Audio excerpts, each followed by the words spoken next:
Good afternoon to everyone on the East Coast and good morning to everyone on the West Coast. My name is Abby Lutzenkirchen and I'm a program officer at the Arthur and Blank Family Foundation here in Atlanta, Georgia. And along with Tyler Norris and our friends at the Wellbeing Trust, we're excited to host this program to explore the world of music and its impact on mental health and well-being. The Sound Health Network is a partnership of the National Endowment for the Arts with the University of California, San Francisco, in collaboration with the National Institutes of Health, the John F. Kennedy Center for the Performing Arts, and Renee Fleming, the center's artistic advisor. Sound Health promotes research and public awareness about the impact of music on health and wellness. Central to that mission is bringing groups of people together like today to create inspiring conversations and building partnerships to grow the availability of evidence-based music programming to improve the health and well-being of people living in our communities, which is more important now than ever. The Blank Foundation was drawn to this work because of our founder's passion for well-being. Sound Health is a group that honors one of our company's core values and our core value-based approach to innovate continuously. To get better results, we need new creative solutions. And for many people, music can be a powerful tool to improve well-being. And with that, I'd like to throw it over to our co-host, Tyler Norris with the Wellbeing Trust. Abby, thank you. And hello, everyone. Really a delight to be here with you today. Tyler Norris, and I'm CEO of Wellbeing Trust. I'm speaking to you from Oakland, California this morning. Our foundation was launched 5 years ago with the mission to advance the mental, social, and spiritual health of the country, both to save lives from deaths by alcohol, opioids, and suicide, but very importantly, to increase equitable well-being in this country, true human flourishing. And while we focus on making sure people get great access to care and ensuring that they have affordable access to that through coverage and payment, our most important question of what creates human flourishing in the first place? What builds resilience? How do we find joy? How do we navigate life's slings and arrows? I'm a dancer, and music brings dancing to life for me. I come to know myself through dancing. I come to know how my body, my interaction with someone else, my own well-being, how I'm moving and feeling through movement and dance. I love the statement by Howard Thurman, giving people counsel on how they ought to serve. He says, don't ask what the world needs. Ask what makes you come alive. Because what the world needs is people who've come alive. Well, music helps me come alive. Music helps young people develop their brain and healthy social emotional learning. It supports people in end of life.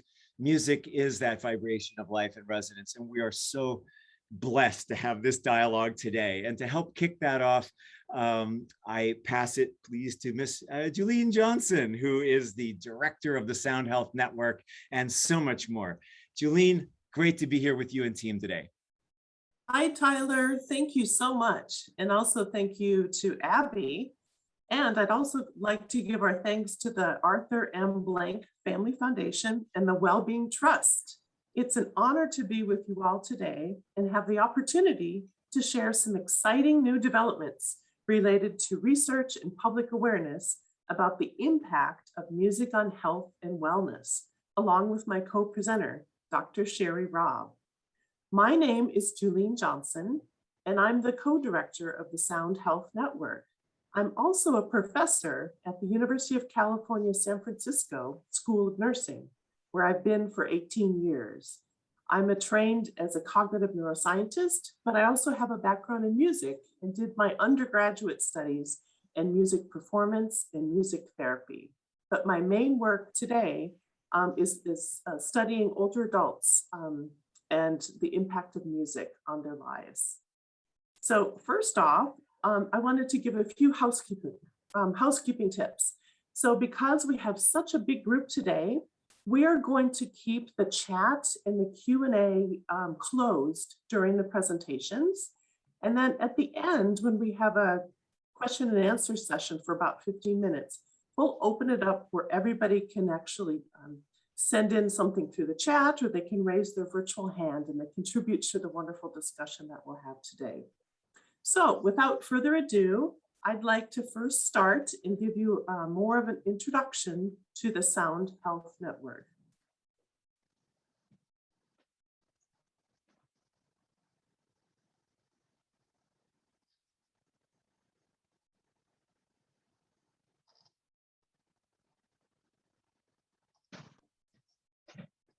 Okay, so let me get started. The Sound Health Network is a partnership of the National Endowment for the Arts and the University of California, San Francisco, in collaboration with the National Institutes of Health, the John F. Kennedy Center for Performing Arts, and soprano Renee Fleming. The Sound Health Network is led by an interdisciplinary team, including myself, Drs. Charles Lim, Sheri, Robb, and Indre Viscontis. The mission of the Sound Health Network is to promote research and public awareness about the impact of music on health and wellness. We are building a network that engages a broad range of multidisciplinary stakeholders, including scientists, music therapists, musicians, clinicians, music organizations, funders, and the general public.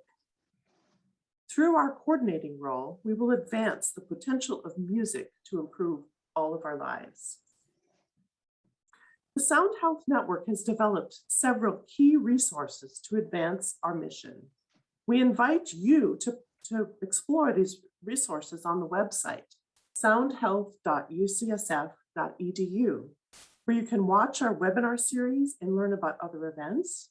There's also information about current research projects funded by the National Institutes of Health and the National Endowment for the Arts. You can search our clearinghouse for more information about the research and policy about the impact of music on health and well-being. Each of you is invited to participate in the Sound Health Network.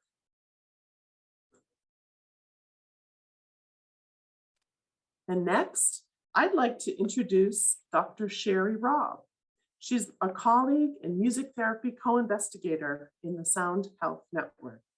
Dr. Sheri Robb is a professor at the Indiana University School of Nursing, and she has international recognition for her expertise in pediatric music therapy and behavioral intervention research. She is a board-certified music therapist with degrees in music therapy and early childhood special education. Sheri, I'll turn it over to you. Hey, thanks, Julian. I need to just take 1 second to make sure that my settings are ready to go so that you can see and hear everything that we have to share with you. Okay, I think we're good to go. All right. So it's my pleasure to have this opportunity to speak with you about music therapy, highlighting some of the great work that is being done by music therapists across the country, as well as leadership and advocacy efforts from the American Music Therapy Association and the Certification Board for Music Therapists. So the research that actually I'm doing today is rooted in my early work as a clinical music therapist, first at Shriners Burns Hospital for Children, where I had the opportunity to work with both acute care and reconstructive unit children at our hospital, and then later in pediatric oncology. And for those in our audience today who may be less familiar with the music therapy profession, we thought it would be great to provide some general information for you today. So from a historical perspective, the idea that music can be applied in medicine and health is not new. In fact, in the United States, the profession of music therapy found its roots in serving wounded veterans from World Wars I and II. And in fact, the Army conducted one of the first studies on music and rehabilitation in 1945, over 75 years ago. So the first music therapy degree programs were established in the 1940s. And today we have more than 80 approved college and university programs, with about half offering graduate degrees, including doctoral programs.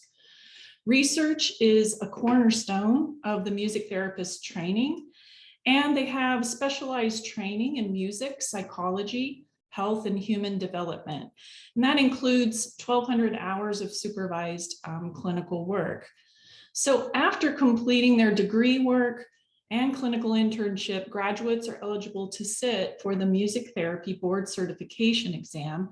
And this is similar to other healthcare disciplines like nursing, speech, occupational therapy, and physical therapy, where the credential helps to ensure that consumers can receive safe and effective services, and that music therapists must continue to engage in continuing education. And as you can see from the photographs on this slide, therapists are working in a variety of healthcare and community settings, addressing a wide range of healthcare and developmental goals.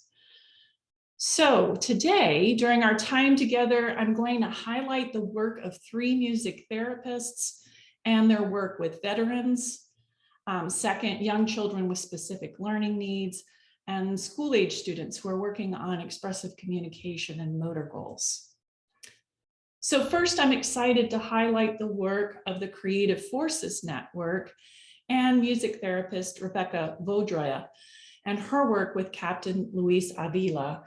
And the case report that you see on the screen was developed and published at the request of Captain Avila to demonstrate the success that music therapy had in his recovery from an IED explosion.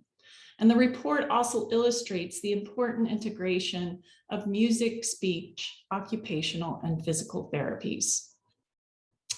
So one of the things I wanted to highlight from this article, this is taken from the previously mentioned article, is this table, and it highlights a central feature of the music therapist's work, which is the development of specific goals and objectives, along with the selection of evidence-based music strategies to achieve those goals. Captain Avila was working on 8 goal areas, and Rebecca used a variety of music interventions to address those goals that span cognitive, motor, and speech rehabilitation. So just highlighting one of those goal areas, which was breath function, as you're going to see in the video clip here in a moment, they were using harmonica to help develop and sustain diaphragmatic breathing, which is really foundational to some of his other speech goals. So let's go ahead and take a look.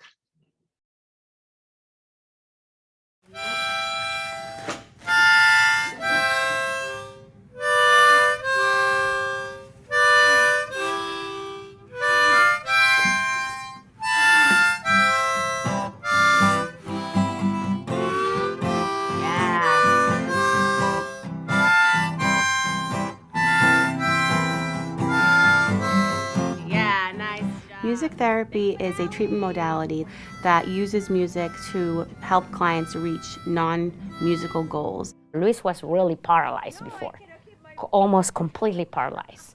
Luis couldn't move his arms. Your body is, your body is really moving very well. I have met soldiers in here that they couldn't speak to you. What was their challenges? But they were able to paint it and draw it for you.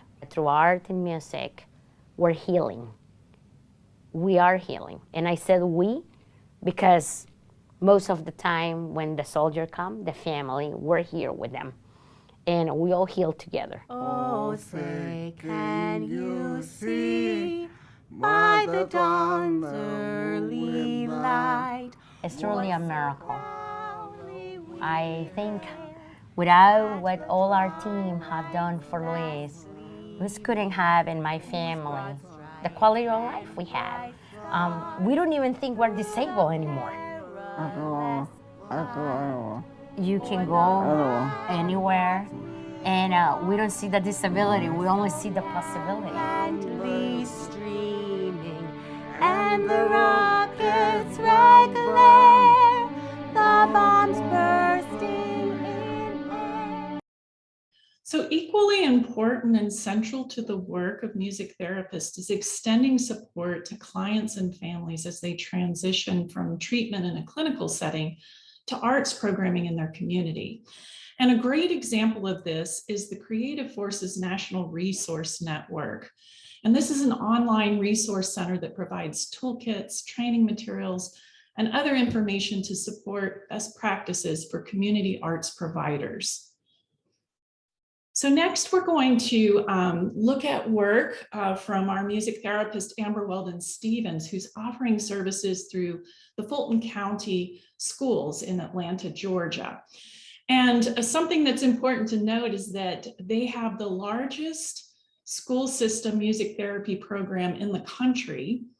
But what's important to also note is that many neighboring counties don't have or offer music therapy services to their students. So the Fulton County Schools have 16 music therapists on staff, and they serve 73 out of 105 schools in the district, serving students ages 3 to 21 years of age who are receiving special education services. So I asked Amber to describe some of her work in the early childhood program. James is a 3-year-old student of mine who attends a half-day preschool special needs program in the public schools. James has music therapy once a week for 30 minutes with his peers. During music therapy, we work on an array of domain areas, from academics to communication to motor to social, emotional, and musicality. In the video, you see James playing the drum with me, keeping a really great steady beat and waiting for the music prompt to say or sing. Where is James? I first sang the song and I imitated what I wanted James to do. And he really participated as the drum and the microphone were of high interest to him. I used the rhythm of the song to support speech imitation, which is an IEP objective for James. When the connections are made using the elements of music that come so naturally and non-threatening, the students feel success, achievement, and total acceptance. Okay, and our final example is going to come from Natalie Generally Kirk, and she's the founder of the Small Steps music program. And Small Steps is a private practice that provides music therapy services to families, hospitals, nursing and rehabilitation facilities, private schools, and community organizations. And it's important to highlight the private practice setting because many of the music therapists in the United States provide services in this way. Natalie has 2 credentialed music therapists, and each week they see more than 40 individual clients in their clinic, and then more than 150 people through programs in their community. So we're going to take a look at her work here. So the music in and of itself is inherent to us as humans. It's something that we grow with in our cultures, any culture that we're in, and it's something that becomes a familiar piece that we can use to communicate so many different things.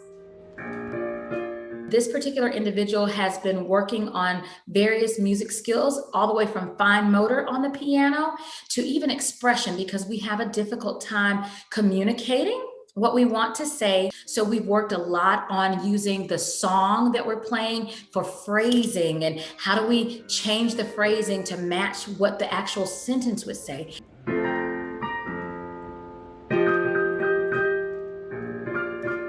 And if you're not familiar with this particular tune, the song is Say What You Need to Say by John Mayer. And so we're learning how to say what we need to say by playing along with this song with different dynamics and tempo changes. And it's really helping him to work through how you communicate in a conversation back and forth. He will play a particular piece of it, and then I might play a particular piece. And in this clip, you heard a higher melody part, and that was our duet playing together as well. In this particular clip, fine motor skills is our focus on this, and she enjoys drumming and the rhythm, and she likes to dance, and you can see her body even moving throughout it. But we're using this particular drum to focus on isolating digits of our fingers, and we do one hand at a time, both hands together, and then we try to do whole hand movements as well, because those are very important for writing skills, where we're having some difficulties holding our pencil and gripping and having our printed writing to come out without that fatigue in our hand as well. And we just pair that drum and the rhythm along with it to get those fingers moving. Okay, so Natalie shared that one of the biggest challenges that she and her families face is the acquisition of funding to support music therapy services. Natalie works with many of her families to find grants and scholarships, but a recent $91.3 million budget reduction for Georgia's Department of Behavioral Health and Developmental Disabilities has resulted in cuts to school-based mental health services, their autism center, adult mental health services, and family support services for individuals with developmental disabilities. So we've made a lot of progress, but we have a lot of work to do. And today we have 10,000 music therapists working in the United States. And given their specialized skills and training, music therapists are uniquely positioned to lead collaborative efforts to help expand the reach of use of music for health, both in clinical and community settings. And so this is really important to think about as we take into account that in the United States, about 1 in 6 children have a developmental disability, that 3.5 million people are living with an autism spectrum disorder.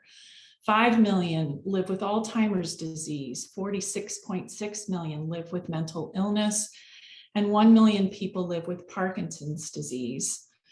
And each year, 1.6 million people enter hospice care. So despite the great need, music therapy is currently an underutilized service. And so what we're working toward is to help in order to increase access to those music therapy services. We need to work to continue to increase public awareness about the importance of music for health. We also now have a body of research to support music therapy services for several populations, including neurologic rehabilitation, individuals with Alzheimer's disease and dementia, autism and specific learning disabilities, as well as mental health needs like depression. So increasing the availability of clinical music therapy services is also happening as music therapists work to develop skills sharing, where music therapists are developing training programs, workshops to help other care providers use music in safe and effective ways. And then finally, increased research is providing us the evidence that we need to increase the amount of third-party reimbursement for services, and also to refine the services that we currently provide. So we encourage you to visit the American Music Therapy Association and CBMT websites for more information on music therapy. And we're going to touch on some other ways that you can become involved at the end of the webinar. But now it's my real pleasure to introduce Jay Clemente. Jay is music director for Songwriting with Soldiers, and we're so excited to have him here with us today to share more about the program. So I turn it over to you, Jay. Thank you, Sheri. Thank you so much. It's really an honor to be here with so many amazing professionals that are so good at what you do. And I'm very excited. I'm a professional songwriter. I live in Nashville, Tennessee, and a producer, and I've been doing that for a lot of years. But for the past 10 years, I've been involved in an organization called Songwriting with Soldiers, and Songwriting with Soldiers, and I'm the music director now, which I'm so happy to be involved in that capacity. And at Songwriting with Soldiers, we use collaborative songwriting to build creativity, connections, and strengths. And what we do is we put professional songwriters, these are folks that have, Grammy nominated hit songwriters with veterans and their families to help them tell their story. And we do it in a couple different ways, 3 different ways, really. As of late, especially during COVID, we do these online retreats, and they've really been a lot better than we thought they would be. They're kind of amazing. You're still able to have that connection via Zoom, which we were surprised. But we really concentrate on doing 2 things. We have a wonderful partner that's called the Boulder Crest Foundation, and they do a 7-day transformative post-traumatic growth-based program for combat veterans. It's called the Warrior Path, and they do it all over the country. It's expanding, and we put one of our songwriters in the middle of that process, and we spend an evening with a group of songwriters, or with a group of soldiers, and we spend about 2 hours writing a song, kind of talking about their story, and it's really diving into their grief in certain ways, and we've it's really been a wonderful process for our songwriters, and it's a really important part of this module now that we have found, and we love doing it. And again, we do it all over the country with them, and that's been an important part of what we do. But we really kind of hang our hat on our retreats, and we do these 3-day retreats, and they're held in beautiful places throughout the country. We've done them in a bunch of different states at these beautiful retreats, and it's really structured around songwriting, creativity workshops, and relaxation. And there's great food. We always have amazing food there, and we have professional sound engineers, photographers, award-winning photographers that are amazing. And we have a team of highly skilled creative professionals there to facilitate, which really help direct traffic and provide a really nurturing culture at our retreats. And it's kind of amazing because we sit down with these folks, and the first morning that we're there with them, we talk about how we're gonna have a concert tonight with 8 new songs, and it's kind of crazy because we're gonna sit and write these songs and then perform them that night. And it's a little unnerving, but it always it's amazing. It provides that excitement, and of course the participants don't really know, they're not really sure what to expect, but we guide them through it very gentle, and it's a wonderful process. And we've done 55 retreats since 2012. And at the end of the retreats, what's nice, and we really have a great follow-up. We have an amazing team with we have a great online presence that keeps up with all of the participants, and they receive a book afterwards, and also a CD with the music. And it's been a wonderful thing, and people love going to the retreats. And what we do, we're not a military program, and we're not a religious organization or a political organization at all. And we're so incredibly honored to be invited to this, because we're not music therapists, and we can amazingly respect what music therapists do. But what we do can be therapeutic, but it's really, it's having a professional songwriter help tell the story of the person sitting across from us. And we do it in a way, and we sing it back to them, and they hear it. And the artists that we have on there, we have some really amazing artists that have the heart for this kind of work. But in what we do is, we build creativity because it expands the view of what's possible. We build connections because it pulls the folks out of their loneliness and isolation, and helps build community. And that's a big part, because we have such a strong community. And we focus on strengths and help people remember their own strengths and to see strengths in others. And that can be a very, very positive force moving forward in their lives. And that happens at the PATH program, and it happens at our retreats. But back to our retreats, we have, in terms of the songwriting process, we handpick these writers. I mean, there's a lot of, I'm in Nashville, so there's a bunch of amazing hit songwriters all over the place, but we really handpick the kind of writers that we have for their heart and their demeanor, and because they all have chops to be able to write songs, but you got to do it fairly fast and really get to the truth of what these folks are wanting to talk about, because that's where the magic happens.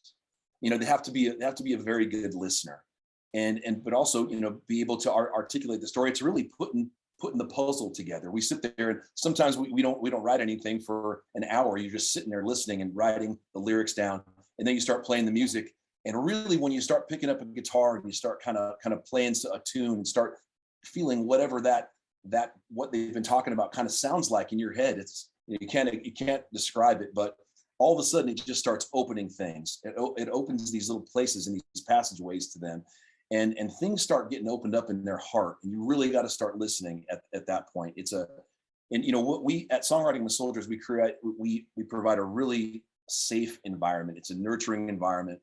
And I tell them when I sit down with them, we all do. It's like, we have 2.5 hours to write a song, so we're on a mission, and they understand the mission process. And I say, hey, you have 1,000 songs in you, but what we're going to do right now, I want you to trust in the moment, and whatever's going to come out creatively, you just got to trust that it's going to be a piece of your truth. And they always do. But again, it's set up by this nurturing environment that is provided. And it's really amazing when I tell people this. I feel so honored to be sitting with these men and women. I mean, sometimes it's with Gold Star families, sometimes it's with children of the fallen, but it's mostly with veterans and first responders. We've done some of them, but the amount of times that I've been told, and our other songwriters have been told, hey, I've never told anybody this. I've never told anybody this. That's an important, really important thing, and we don't take it lightly, and we're not even sure exactly how it happens, but it's magic when things start coming together, and so we kind of getting back to our retreats. They've asked me. I met some folks from the Arthur Blank Foundation, and Abby and John have been amazing, and they went to a PATH program, and they saw kind of what we do at Songwriting with Soldiers. They kind of saw what we do. They asked me to come and play a song and speak to y'all, which again, thank you so much. But we were at one of our retreats in Sonoyta, Arizona, and it's this gorgeous retreat center, and that is owned by Boulder Crest. And it's just incredible, and people come there, and I think it just gets ready to open people up and start talking. But these gentlemen, they were Army Rangers, and they had already written a song, but our co-founder, Mary Judd, she pulled me aside and said, hey, these two guys really need to write another song. And they're so, that's the thing about our team. They're so intuitive, and they're watching reactions of people and what people are needing. And she paired me up with these two guys, and she said they really want to write a song about their fallen buddy and his son, because he has a son, and he passed away. The dad passed away when the son was 18 months. So I knew it was a little different than what we normally do, but we went and we sat down. I sat down with those guys, and they said it had been haunting them that their friend could never really have a conversation with their son, and it's been on their heart, and because he was 18 months when the dad passed, and they wanted to really kind of give they wanted their buddy to have a voice with his son, and they didn't know how to do it, but they knew him so well. Those guys, they knew him so intimately. And so they wanted to give their buddy's son a message from their dad. And we talked, and I learned about their friend, and he was amazing. I'm not saying any names right now, but they talked about their buddy, and I learned that he loved rockabilly music, and he had this amazing integrity.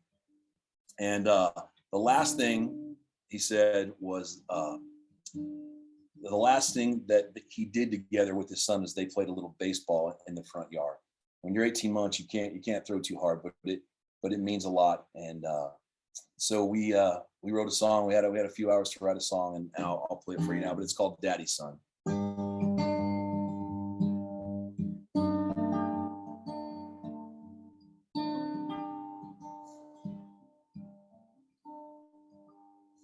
It's your daddy's son.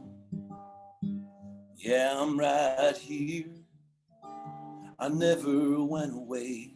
I'll always be near, and you can talk to me when you're feeling down, when your heart is hurt, or you're scared. I'll be around. We never got to talk about faith, life, or love, the good, the bad, and ugly. It's all a part of growing up.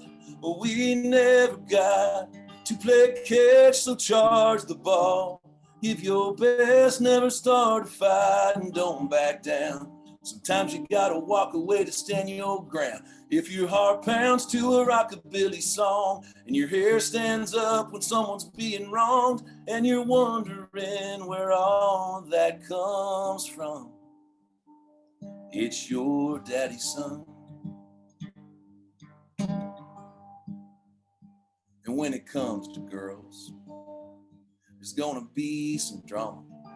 But don't forget to show respect, just like I did with your mama. And when it comes to her, You gotta pour on those kisses. It's gotta be enough for both of us, for all the ones I'm missing. Always do your best, boy, and I'll be proud of you. But prove things to yourself, that's all you gotta do. But we never got to play catch, so charge the ball.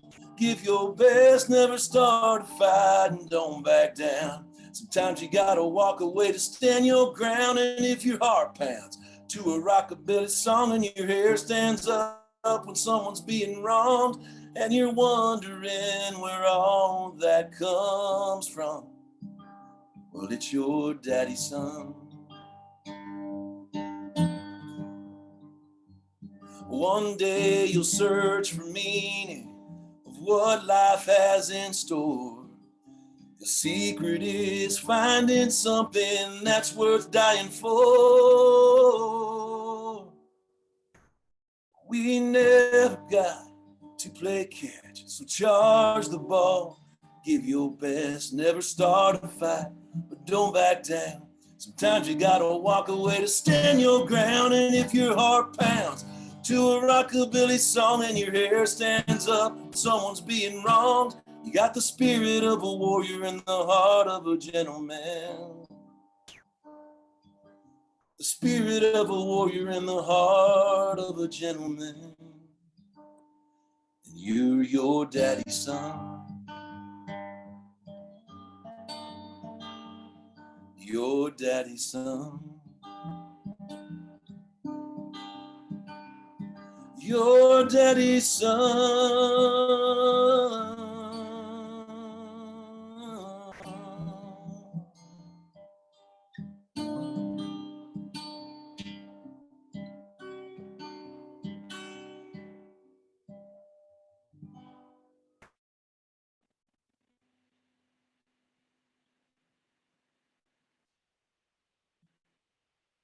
And that was again, that was a little different than what we normally do, but it was really a special moment, and we performed it that night, and I've played it since, with those guys around, and it's a really amazing process, and I just want to say, can y'all hear me okay?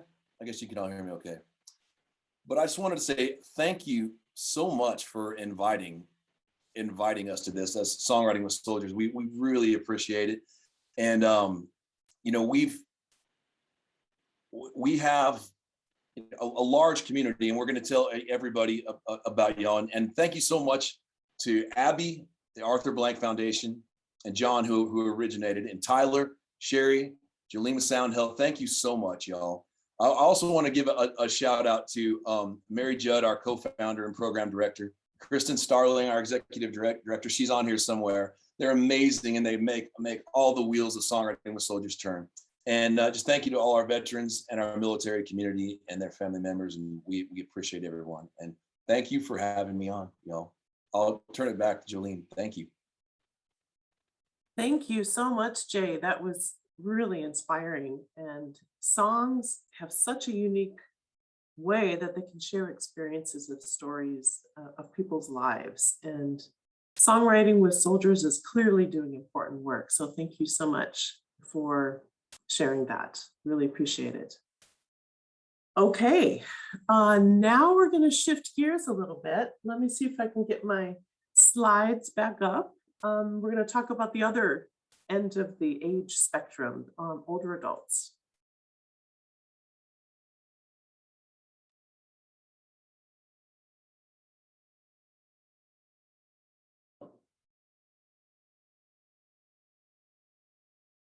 Okay, can you all see that okay? Terrific. Okay, now what I'd like to do is talk about the evidence of the positive benefits of music and community music making in particular, and music therapy for promoting health and well-being among older adults. And I will also share about one of my studies that I just recently completed about how using community choirs to help reduce loneliness among diverse older adults.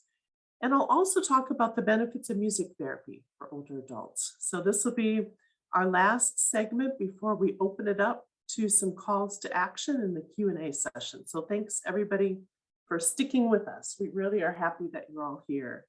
Okay.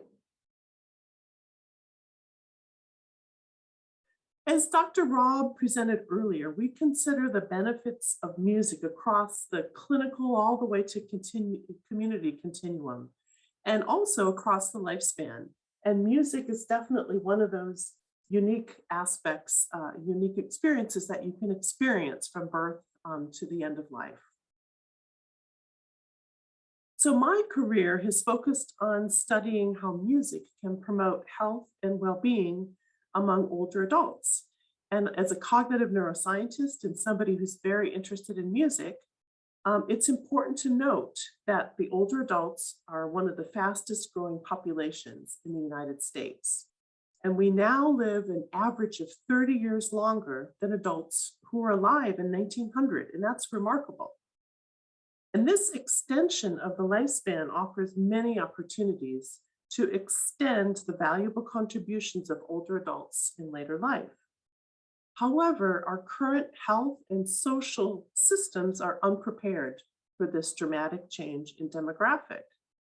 And novel and cost-effective approaches are needed to help keep older adults active and engaged in ways that offer opportunities to extend valuable contributions later in life. And engaging in music is one of those promising approaches to keep older adults active.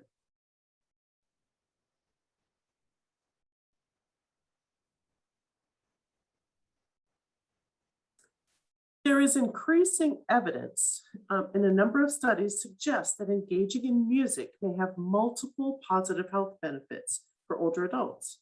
And music is increasingly being used to address social, physical, emotional, and cognitive needs of older adults.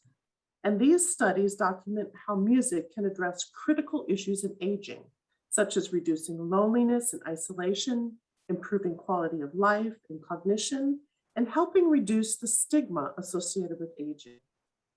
And the studies so far focus on three primary areas: well-being and social function, cognitive function, and physical function. And engaging in music, such as singing in a choir or playing a musical instrument, as an older adult can promote positive emotions, such as enjoyment, self-confidence. It can promote relaxation and motivation, building social support, and also provide meaning. In addition, music can also reduce negative emotions, such as anxiety, depression, loneliness, and as I mentioned, age-related stigma. And we know that playing a musical instrument, such as the piano, can improve memory and attention in older adults. And there are also physical benefits too. Next, I'd like to show you a short video of a study I recently completed called the Community of Voices Study, which examined whether singing in a community choir could promote health and well-being among diverse older adults. It was funded by the National Institute on Aging.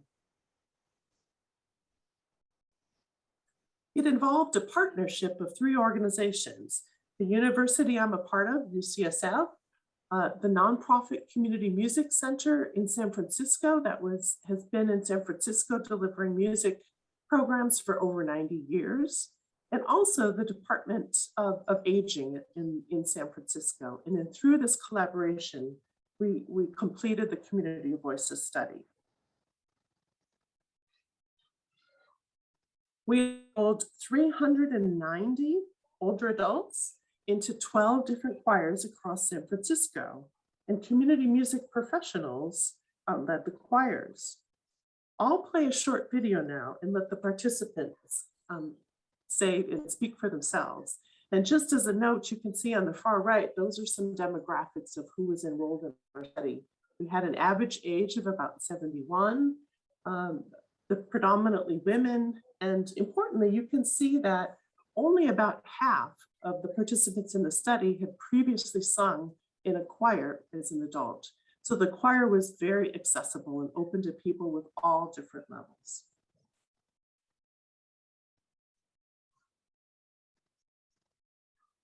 name is Marta Rodriguez Salazar.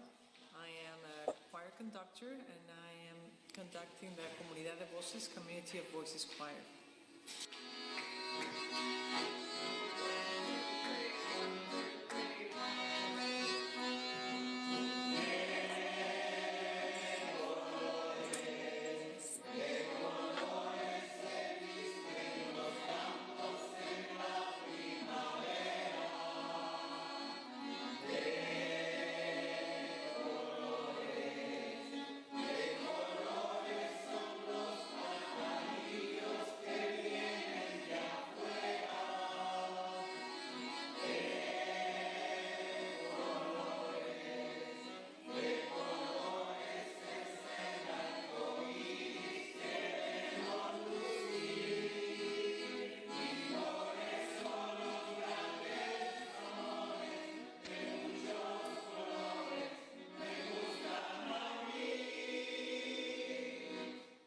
I see their beautiful faces just lighting up and understanding much more about how to sing. Many times they come here thinking they can't sing because they've never done it before.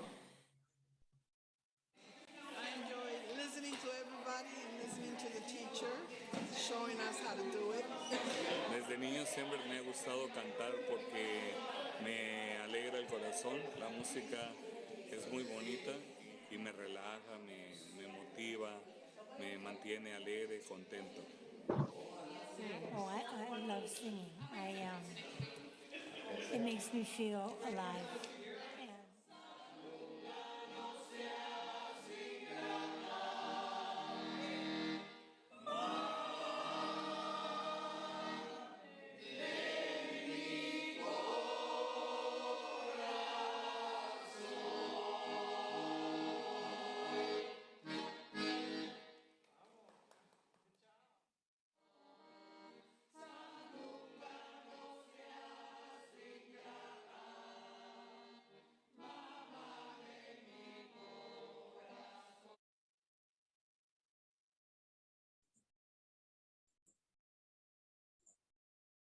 My name is Marta Rodriguez Salazar. Sorry about that. My arrow is getting a little testy here. So at the completion of the study, this was a 5-year study that was funded by the National Institute on Aging. We found that singing in the community choir significantly reduced feelings of loneliness and increased interest in life. Thus, singing in a choir could potentially provide meaningful opportunities to meet new people, build social support, and increase a sense of well-being and belonging. We know that staying connected to people is very important for maintaining the health of older adults. And here are some examples of quotes by some of the participants in the study. The music here, I felt it in my soul, my brain, my heart. That was one of our older adult participants in the choir. One of the senior center administrators said, singing in the choir gladdens their heart, makes them feel better. And one of the choir directors remarked, there's a lot of super positive energy in the room. And if you're interested in finding out more about that study, you can go to the website,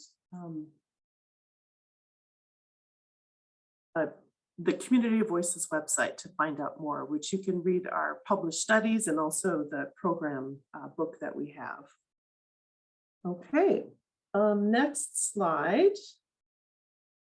As I mentioned earlier, there's also other types of community music programs that have been found to promote health and well-being. And as one example, here's one study that was done by Dr. Jennifer Bugos, who found that taking keyboard piano lessons can improve cognition among older adults. And there's lots of other ones too. I don't have time to talk about today. It's also important to point out that there's also studies that document the benefits of music therapy for managing age-related health conditions, such as Alzheimer's disease, Parkinson's disease, and stroke. For example, there are numerous studies that show that music therapy is effective for reducing agitation among those living with Alzheimer's disease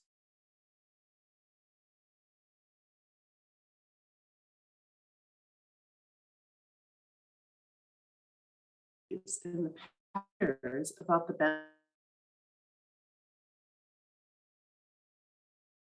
benefits of music therapy for older and about context. In our short time, though, I hope we were able to convince you breadth and the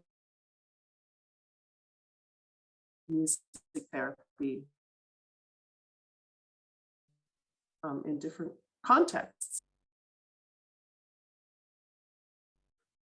Now you might be wondering how you can be part of these growing efforts. There are so many opportunities in a variety of ways you can get involved. If you go to the Sound Health Network website, soundhealth.ucsf.edu, you can sign up for our newsletter and upcoming virtual events. You can also learn about research studies we talked about today by searching the Clearinghouse. And you can also learn about featured research projects that are funded by the National Institutes of Health and the National Endowment for the Arts. And please follow us on social media at SoundHealthNet. In the next few slides, we have a few concrete examples about how you might want to get more involved if you wish.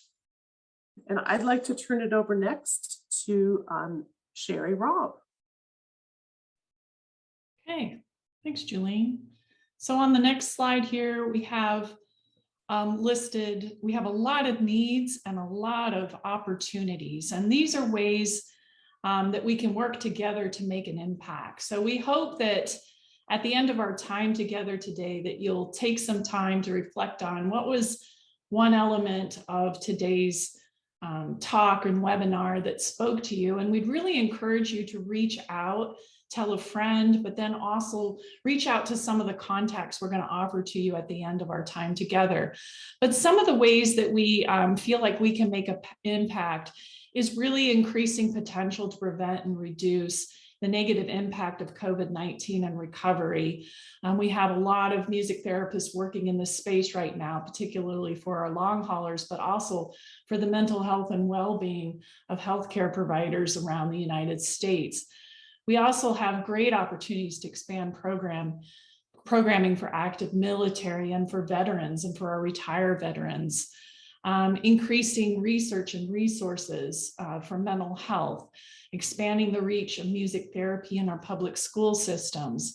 How can we promote health equity and reduce health disparities as they center not only on healthcare, but access to community music making and clinical programs as well. And finally, to grow public awareness about music and how it can promote resilience, joy, and well-being.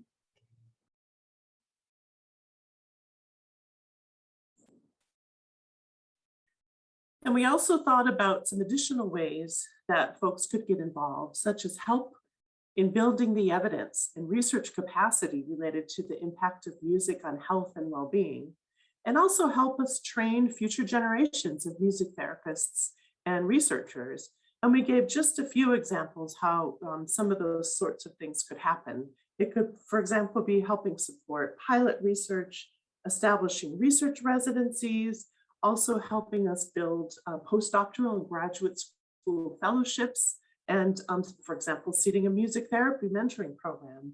And we've also had dreams of having a summer research intensive training institute where we can bring together music therapists, researchers, clinicians, et cetera, to think about how we can do better research and deliver better programs related to music. And of course, if you want to support our Sound Health Network and American Music Therapy Association, we would be really honored with that. To help spread the word, actually, you could take 10 minutes today and reach out to a friend or someone you care about and tell them about the Sound Health Network and the growing efforts about music and how it can promote health and well-being. And you could also forward the link to this presentation to any of your friends or family. Your participation is important. And if you want to get in contact with us to further discuss any ideas you might have, any ways you think you might want to get involved, that we talked about today, or some other ways that you may have been inspired to think about how you could help this initiative. You can contact me, Julian Johnson, at the Sound Health Network. My email is there. We also, if you want to contact the American Music Therapy Association, you can contact Judy Simpson, and her email is also there. And for whatever reason, reach out to us through the Sound Health Network. We can help connect you with anybody who you might want to connect with. And next, we're going to open it up to questions. We're going to ask that you either type a question in the chat or raise your virtual hand down in Zoom, and you can actually speak the question to the group. And hopefully we can now have a lively discussion about the topics that you heard about today. And I want to thank everybody again for being here with us, and to thank the Arthur Blank Foundation and also the Wellbeing Trust for helping support this platform for us today. Okay, let me stop sharing so we can see everybody. And we would encourage you, if you feel comfortable, to start your video and feel free to interact. Okay, it looks like we have a question from Penny Brill. Feel free. Yes, it occurred to me when you were talking about singing with soldiers and creating those songs. I know with my experience with My Voice Music and other places where it was with incarcerated juveniles, that there is some trauma-informed training before the people who are working with the person who's composing the song. There's some kind of training before you go in and work with them. Is there a similar kind of thing with the soldiers? Are you talking about songwriting with soldiers? Yes. Mm-hmm. Yeah, absolutely. We have a very comprehensive training program, two different training manuals. We have one for our path writers, which is very different, and then we have one for our retreat writers, and we have online training, and then we have firsthand training, and then we watch how they interact at the retreats, and we see if they would be a right fit to be a path writer. And but yes, we have a great, and Mary Judd, who's on the call, she's amazing, and she has been a really integral part of the training. And because all the songwriters, they have the skill to write the song, but it's but all the things that she's implemented, like when you're done with this thing, take care of yourself, because you hear about all that trauma, and a lot of these folks haven't been they didn't know how to do that. How some of these songwriters, they don't really know how to do that. And so they're great listeners, but yeah, Mary Judd is on. Whereas, I think she had to actually take a quick call, but Kristen is there. She is our fearless leader right there. Take a wave, Kristen. She's our executive director. But yes, to answer your question, we do have a pretty intense training course and going over all the different scenarios with all of our writers. Yeah, I think that's wonderful. I just wonder if that information is shared with other groups that are trying to compose songs with people, because the more of that kind of preparation that people know kind of what you need to do in order to create songs, it would help everybody. I don't know how available any of this kind of preparation is, but it could be hugely helpful for, if you want to compose with kids in the classroom, for instance, if they know that someone's already done this kind of work and have learned kind of what you need to know, I think that would be helpful. I don't know whether there's some mechanism for trading or sharing information. Yeah, and I mean, it might be a thing where Mary Judd would get on, or Kristen would get on and do a Zoom and that kind of, because I know our documents are pretty specific, and we kind of keep them in-house, that kind of thing. But all the information, they'd be glad to share that stuff, and what we've learned in training our writers kind of coming in to do this work. So for sure, and we can. We have links that they can get to you and all that stuff. I have that I can send over. And how to get a hold of Thank you, Penny and Jay. I see Rebecca from the Creative Forces is on. Go ahead. Feel free to jump in. Oh, thanks so much. I just wanted to kind of piggyback off the concept of like what Jay was saying, after the song is written, then what? As a music therapist who's used songwriting as a pillar really of some of the work I've done with service members over the past decade at multiple installations, oftentimes I found that we create the song and so much goes into it. And we have, as Jay referred to, as a mission. So we're on this mission together. We create the song, we record the song, and then we listen to the song. And that is a pivotal moment of transition and transformation I found for the patients, where you're so distracted almost in the process that you're really uncovering, to Penny's point, these moments and these experiences of sometimes deep trauma, sometimes elation, really that spectrum of emotion, and really to be able to look at that as a process and have the product inform a further process of where do you go with this and how does this inform your future. So we've written about something like maybe a stuck point or a trauma point, but how can we use that to move forward?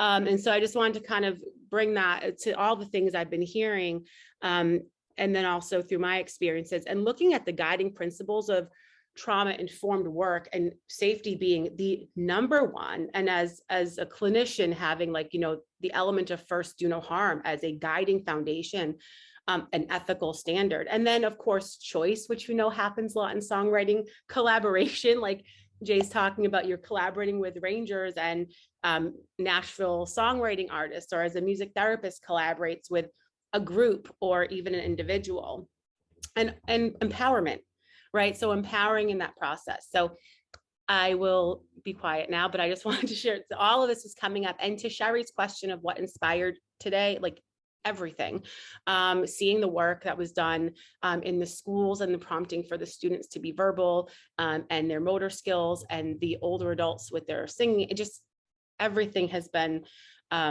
just beautifully presented. So thank you so much to our presenters. I'm going to share, I can't chat everybody, but I have an open access article to songwriting with military service members. It was done in the individual context.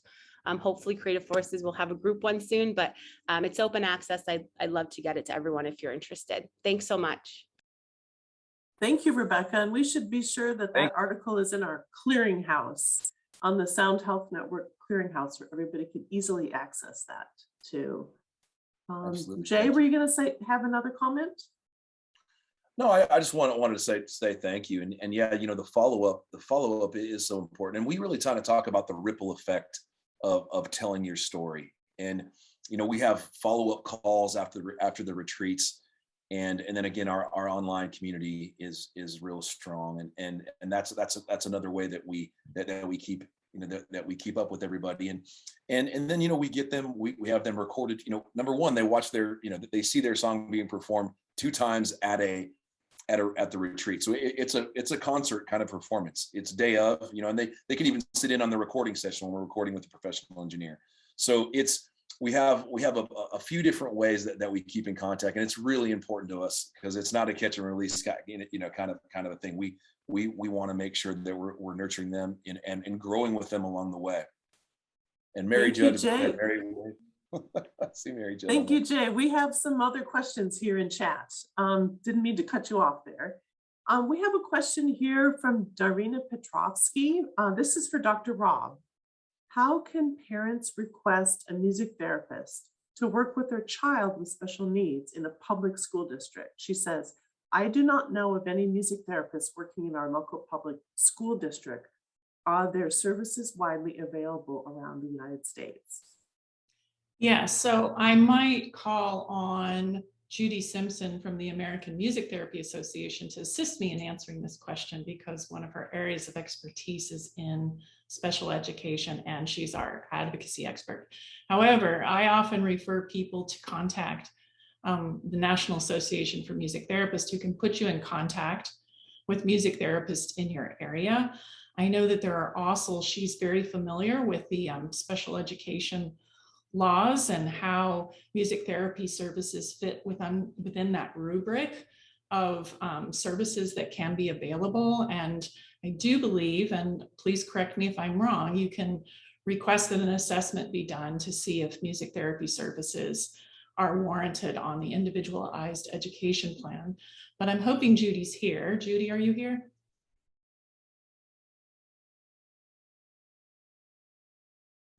I see Barb. Okay, Barb, do you want to add anything to that? Yeah, sure. Judy had to step off for another meeting, so I'm here in her stead. I'm Barb Mills. You are absolutely right, Sheri. They can contact the American Music Therapy Association. We can determine what their location is and a referral for an assessment, particularly if you have a child in the school who's preparing for an IEP assessment process for services access. Thank you. Thanks. Thank you, Barb. Does anybody else have a question they want to ask?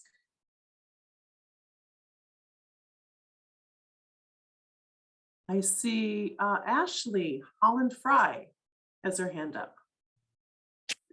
Hi there. I just was wondering if there's any certifications for those of us that are, I'm a master's of social work student, and I've worked at a treatment center for a number of years, but I also had a songwriting group for at-risk teens in our community, and I'm a professional musician myself. So without being a music therapist, is there any certifications that anybody knows of to help bolster those songwriting skills for a group? And also address some of those safety concerns that were brought up. Yeah, and I think that you bring up a really important question. There are master's equivalency programs in music therapy so that you would be able to take coursework specific to music therapy and then be eligible to sit for board certification. That would be one option. And I think the wonderful conversation that we're having today about the power of songwriting and telling stories and the impact of that, and how does that fit within the clinical realm versus we all write songs and as a way of self-expression. But I think it's really important to think about with whom you're writing songs, and when there is trauma involved, that's another level of care that needs to be taken into consideration in terms of who will be following up, with the person. Is there a therapist or a mental health professional that's part of the team, that there's a continuity of care that's available there. A lot of music therapists, as we write, as Rebecca was sharing, doing songwriting, it's a long-term process, and making sure that as things come out, that there's a way to follow up. So I think a really important conversation that we're having through the Sound Health Network is, how do we bring different groups together who are doing work in this particular space to make sure that people are aware of what are the safety concerns, or what are the things that can come up, what are the things you should be monitoring for, what are the recommendations for what we can be doing to ensure that people have access to this, but at the same time that we're all aware of the best practices for that. And I think what Sound Health wants to do, as we mentioned before, we have 10,000 music therapists in the United States, but we have a lot of need. How can we be working to share skill sets and sharing lessons learned so that people don't reinvent the wheel, or heaven forbid, there's a situation where something goes wrong and someone didn't know. So I think that's one of the things we hope to do, is to create additional programs where we can skill share for professionals working in other areas that may want to use songwriting as part of their work. Thank you, Sheri. Those are really good points. And I'll also encourage Ashley and others like Ashley, if you want to join our directory of the Sound Health Network, it's free. You can create a profile about your work that you're doing in the intersection of music and health. And we invite anybody to do that. It's really simple. Just go to our Sound Health Network website, soundhealth.ucsf.edu. And I see, let me see if we have a couple other questions here. Okay, this is a question that says, I'm going to just read. Many of the interventions shared focus on individuals or groups, but they are relevant to working with larger populations. In applying interventions such as community music making to large population health issues such as PTSD in veterans, cognitive functioning in older adults, etc., how do we need to change our research methods to measure larger population impacts? That's a great question, Samuel. Sheri, do you have some ideas on that?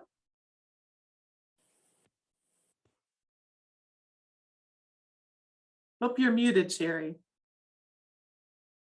I was going to say, I'm being transparent. I was reading something in the chat as you stated that question, and I totally missed it. So I would need to look up the question in the chat or have you repeat. Oh, no it. problem. Sorry. So I'll give a stab at answering that. So I would say, that's a really good question. How do we take evidence-based studies and then translate them into community settings? And I think, and also population level health. Well, one of the things I would recommend is making sure that we have good enough, strong enough, and rigorous enough research on large enough samples of the various populations that we're interested in, and then have a very robust translation plan ahead of time so that we can actually disseminate those findings into the community on one hand. Of course, that doesn't completely translate it all to the population level, but I think there's a real need to do some population level studies about the impact of music. And we don't have any of those studies yet. And the Nordic countries are pretty good about doing that because they have all of these existing population level studies, and they're able to ask some questions about engagement in music or what they do, how they use music in their lives, et cetera. But we've never done one like that in the United States. And it would be really interesting to have a population level and longitudinal study about the impact of music on health and wellness across any of these groups and the lifespan. Hopefully that answered your question, Sam.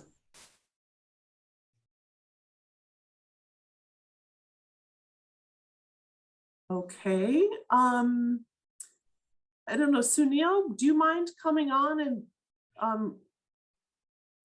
saying your point that we see in chat here? If not, I'm happy to read it, but I think it's one of the dangers of putting in a comment is you may be asked to come on. No, this is great. Thank you so much, everyone. It's great to see and hear from everyone. No, I was just referring to that last question. It may not hit the nail on the head, but we do actually, and I think their information is also on the Sound Health Network's website.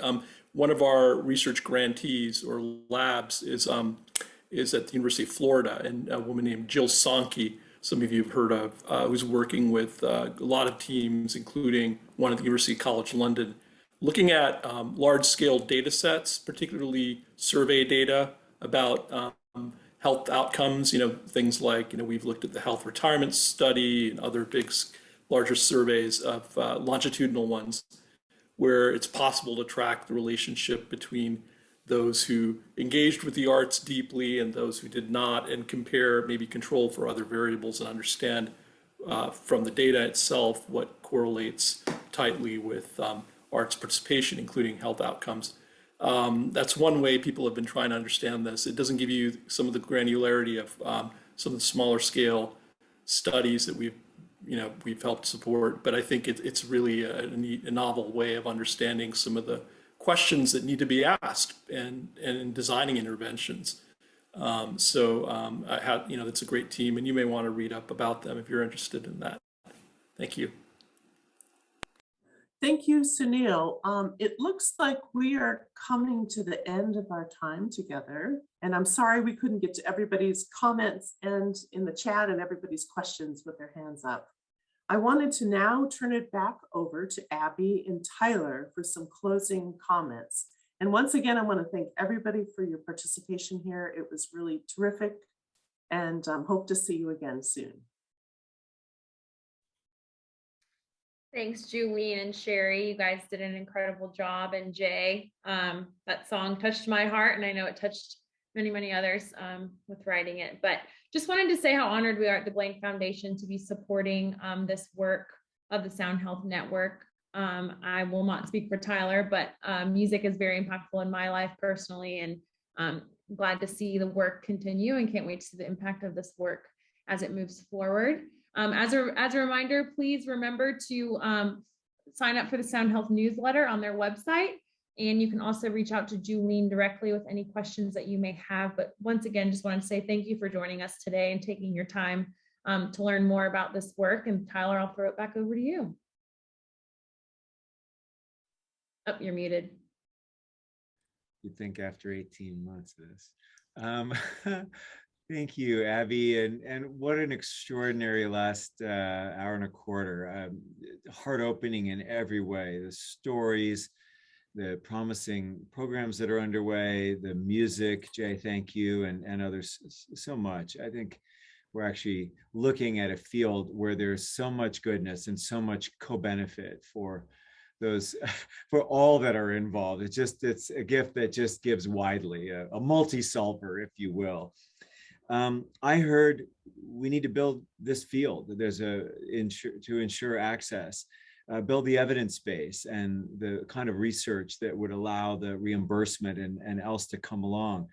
I loved hearing about the 10,000 licensed therapists, and do we need to double that, triple that? What other kinds of roles are there as we think about that next gen workforce of the future?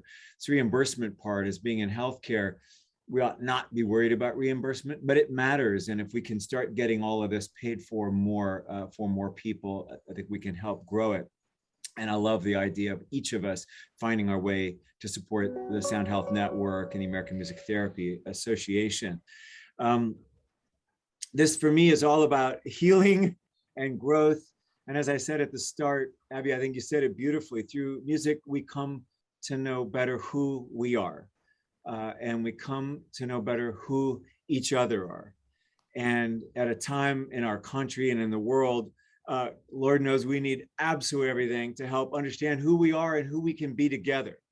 And music is that common bond, that common bridge, that common language that connects us across language, race, ethnicity, part of the world, politics. Let's come together and share and continue to open our hearts through sharing music and sharing sound and sharing resonance that is rooted in human dignity and the best that we are and can be. I am so inspired by what was presented today and can't wait to work more closely with each of you. Congratulations. Thank you for those of you doing this beautiful work. And the rest of us are right with you and get a chance later today to share music with someone we love and to come in and support you. Blessings.